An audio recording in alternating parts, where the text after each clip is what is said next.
ओम शांति। 17 मई 2026 प्रातः मुरली अव्यक्त बाप दादा। 11 फरवरी 2010 की यह रिवाइज अव्यक्तवाणी है। इस अव्यक्तवाणी का टाइटल है शिव के जन्मदिन पर क्रोध रूपी अक का फूल बाप दादा को अर्पण कर दर्पण बनो। पवित्र प्रवृत्ति के प्रत्यक्ष प्रमाण द्वारा प्रत्यक्षता को समीप लाओ। यह जयंती विचित्र जयंती है क्योंकि बाप और बच्चों की साथ साथ है। सारे कल्प में ऐसी जयंती होती ही नहीं है। बाप ने जन्म लेते ही यज्ञ रचा तो यज्ञ में ब्राह्मण भी चाहिए, तो हम बच्चों का भी जन्म बाप के साथ हुआ। इसका यादगार भक्ति में भी शिवरात्रि मनाते हैं, तो साथ में शालिग्रामों की भी पूजा होती है। अनेकानेक शालिग्रामों को पूजते हैं, तो यह जयंती वंडरफुल जयंती है।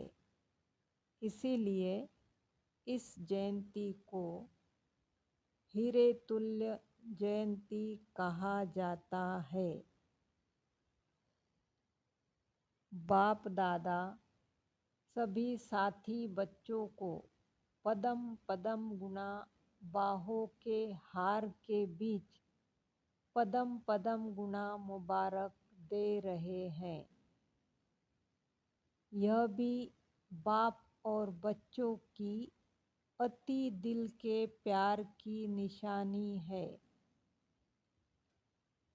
बाप दादा का बच्चों से वायदा है कि साथ रहेंगे, साथ चलेंगे। संगम पर साथ है, साथ साथ रहना भी है। विश्व सेवा में भी साथ में ही रहना है।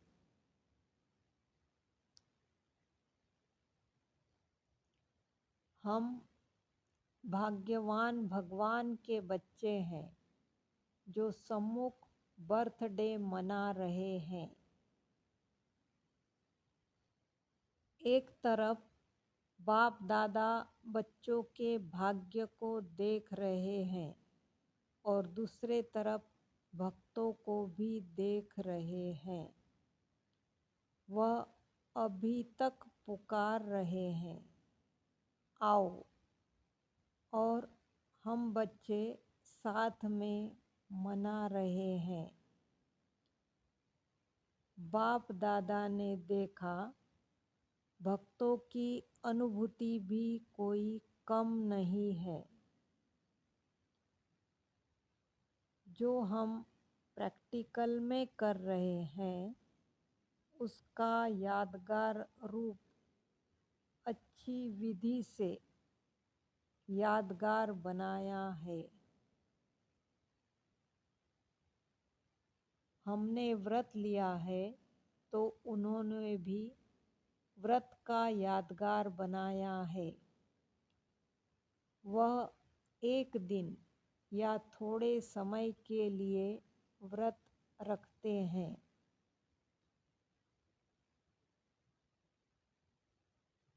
हमने बाप से खुशी खुशी व्रत लिया है कि बाबा, हम इस पूरे जन्म के लिए, ब्राह्मण जन्म के लिए व्रत धारण करेंगे।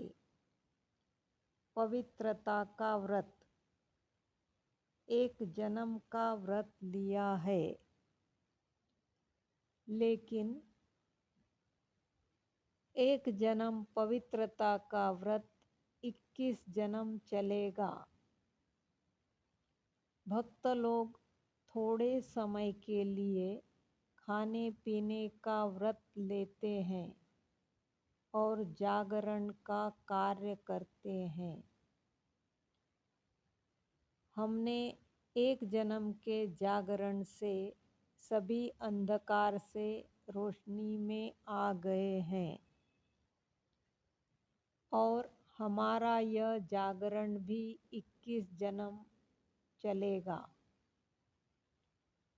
अभी हमने ऐसा जागरण किया है जो सारी विश्व हमारे जागरण से जागती ज्योति रहेगी।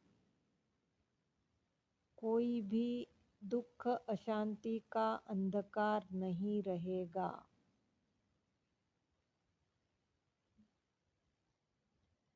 हम जानते हैं कि पवित्रता हमारा जन्मसिद्ध अधिकार है। पवित्रता सिर्फ ब्रह्मचर्य नहीं, लेकिन मन, वाणी, कर्म, संबंध, संपर्क में भी पवित्रता। पवित्रता के संस्कार सहज धारण करने वाले हैं। बाप दादा कहते हैं, दूसरा भूत है क्रोध। आज बाप दादा यह पूछते हैं कि एक महाभूत को तो व्रत लेकर वृत्ति बदली, लेकिन दूसरा जो भूत है क्रोध का, क्या क्रोध के भूत पर विजय प्राप्त करना यह भी संकल्प किया है?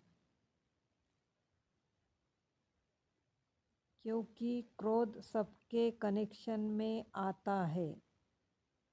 तो आज के दिन जब भी जन्मदिन मनाते हैं तो एक दो को गिफ्ट भी देते हैं। तो आज बाप दादा यह चाहते हैं कि जैसे हिम्मत और बाप की मदद से पहले नंबर पर मेजॉरिटी जीत प्राप्त कर चल रहे हैं, ऐसे ही क्रोध पर भी जीत पानी है। इसके लिए आज बाप दादा सभी बच्चों से क्रोध की गिफ्ट लेने चाहते हैं। अगर क्रोध पर जीत हो गई तो औरों पर भी जीत प्राप्त करने की हिम्मत आएगी।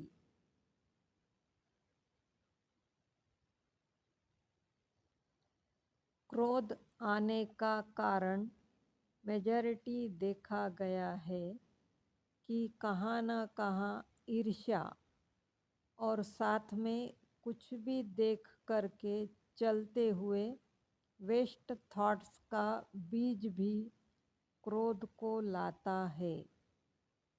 क्योंकि वेस्ट थॉट्स है बीज, इस बीज से क्रोध भी उत्पन्न होता है और इसका एक शब्द निमित्त बनता है। उस एक शब्द के बीज को खत्म किया तो सहज हो जाएगा। वह एक शब्द है क्यों। यह क्यों, यह क्यों हुआ, यह क्यों किया, यह क्यों करते हैं। इस क्यों शब्द की बड़ी क्यों है। बाप दादा चाहते हैं कि आज यह क्यों शब्द खत्म करो। अभी जल्दी जल्दी बाप की प्रत्यक्षता होनी चाहिए। हर एक के दिल में बाप के स्नेह का झंडा लहराना चाहिए और हर एक के दिल में यही गीत आना चाहिए, हमारा बाबा आ गया, मीठा बाबा आ गया। शिव के ऊपर शिवरात्रि में अक के फूल ही चढ़ाते हैं। तो आज शिवरात्रि मना रहे हैं, शिव का जन्मदिन मना रहे हैं, तो सभी यह क्रोध रूपी अक का फूल बाप दादा को अर्पण कर दो, तो बच्चे सब दर्पण बन जाएंगे। अगर कुछ भी होता है तो बाप दादा कंबाइंड है, उसको सामने लाकर फिर अर्पण कर दो। लेकिन बाप दादा चाहते हैं कि सभी बच्चे नंबर 1 हो। दी हुई चीज अमानत हो गई, हाथ उठाया अर्थात दिया, तो अभी हमारा नहीं हुआ, अमानत है। तो अगर संकल्प में भी आए तो समझना अमानत में खयानत हो गई, यह बुरा माना जाता है। दी हुई चीज कभी वापस नहीं ली जाती, क्योंकि मेरी नहीं है। बाप दादा कहते हैं अभी अचानक सरकमस्टांस, दुख और अशांति के कारण ऐसे बनेंगे जो हम सबको आत्माओं पर रहम आएगा, क्योंकि हम पूर्वज हैं, पूज्य भी है। तो पूर्वज कोई भी आत्मा का दुख या डिस्टर्बेंस देख नहीं सकते। जिससे प्यार होता है, रहम होता है, उसका दुख देख नहीं सकते। तो बाप समझते हैं कि समय आपको परिवर्तन करे, इससे पहले आप पुरुषार्थ के प्राप्ति की प्रारब्ध अभी से अनुभव करें, क्योंकि हमें सिखाने वाला समय नहीं है, समय हमारा टीचर नहीं है। बाप का कहना और जगत अम्बा का करना, ऐसे तीव्र पुरुषार्थ मम्मा ने किया और नंबर लिया। हम सभी को ऐसा ही फॉलो मदर जगत अम्बा करना है। अच्छा, सबको याद प्यार और बहुत बहुत दिल की दुआएं स्वीकार हो। साथ साथ बाप बच्चों को मालिकपन में देख नमस्ते कर रहे हैं। हम रूहानी बच्चों की रूहानी माता पिता बाप दादा को याद प्यार, गुड मॉर्निंग और नमस्ते। शुक्रिया बाबा, शुक्रिया। वरदान, सबको रिगार्ड देते हुए अपना रिकॉर्ड ठीक रखने वाले सर्व के स्नेही भव। जितना जो सभी को रिगार्ड देता है, उतना ही अपने रिकॉर्ड को ठीक रख सकता है। दूसरों का रिकॉर्ड रखना अपना रिकॉर्ड बनाना है। जैसे यज्ञ के मददगार बनना ही मदद लेना है। एक बार देना और अनेक बार लेने के हकदार बन जाना। कहते हैं छोटों को प्यार और बड़ों को रिगार्ड दो, लेकिन जो सभी को बड़ा समझकर रिगार्ड देते हैं, वह सबके स्नेही बन जाते हैं। इसके लिए हर बात में पहले आप का पाठ पक्का करो। स्लोगन: बाप दादा की मिली हुई शिक्षाएं समय पर याद आना ही तीव्र पुरुषार्थ है। अव्यक्त इशारे: सदा अचल अडोल एकरस स्थिति का अनुभव करो। जो ऑलराउंड सर्विस करने वाले हैं उन्हें विशेष इस बात का ध्यान रखना है कि कैसी भी परिस्थिति में अपनी स्थिति एकरस रहे, तब सफलता मिलेगी। श्रीमत में जब मनमत, देह अभिमान पने की मत, शूद्र पने की मत मिक्स करते हैं तब स्थिति एकरस नहीं रहती। मन भिन्न भिन्न रसों में है तो स्थिति भी भिन्न भिन्न है। एक ही रस में रहे तो स्थिति एकरस रहेगी। ओम शांति।